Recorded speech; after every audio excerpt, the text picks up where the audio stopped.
The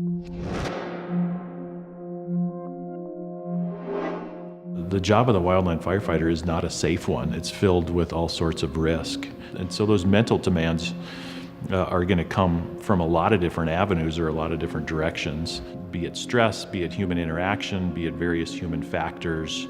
Our mental fitness, our psychological fitness is going to play as big a role as our physical fitness does. Mindset is attitude to me. As firefighters, we have to deal with a great number of things that we just absolutely have no control over. I think one of the things to really focus on then is what things are under our control. And attitude is on that short list. We get to determine that every day that we wake up. What is our attitude going to be? And to me, that's what mindset is. So I think our mindset and our attitude is important not only at the individual level, but also to realize the impact that it can have, again, positively or negative at the group level, whether it's on the fire ground or even in our home or personal lives. Our attitude is going to be key. It's going to be really one of the most important or foundational things that we're going to bring to the table. And again, it's under our control. As positive as it can possibly be across environments, it's going to increase the chance for better performance.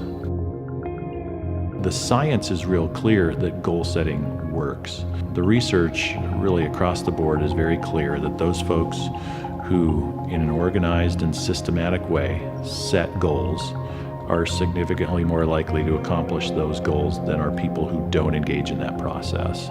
If you sit down and devise a daily to-do list, you're already pretty good at goal setting.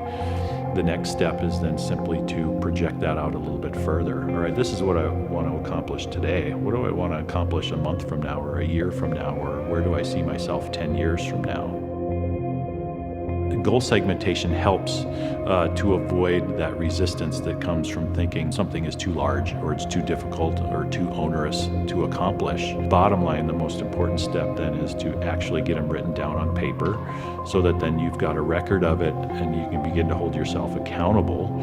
If we can figure out an effective way to segment it and break it down, then we've got little baby steps along the way towards a bigger goal accomplishment.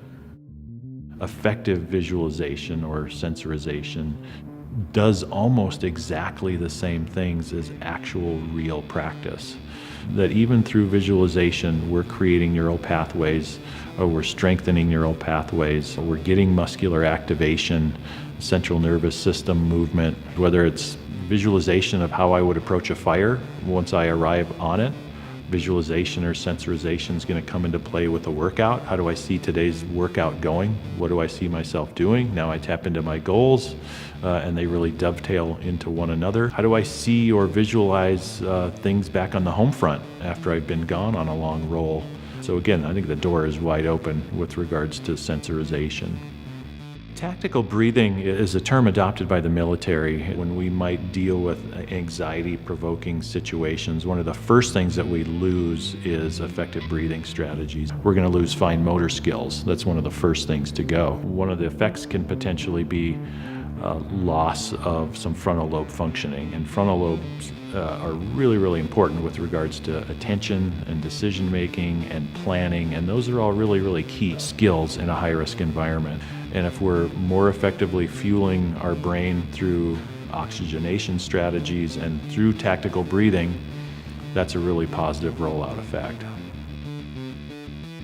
If something goes wrong or goes haywire, we've at least got one alternate plan that we've more or less all agreed upon, that we very quickly and efficiently can switch over to, and everybody's more or less on the same page. When the unexpected happens, we have something that we can kick down to pretty immediately.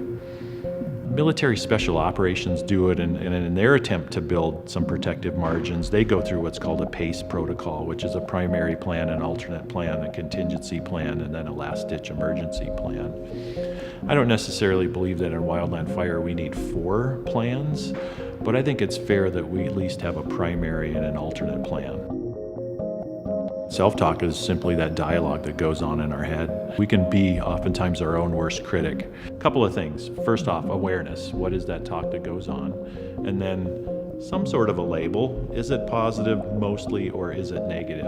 Apply that then to the fire line. So what is that self-talk that's being generated in your head when you're engaged in fire operations? Is it too negative? If it's too negative, I got to stop it, and then I got to either just end it there, or hopefully figure out a way to get it more positive.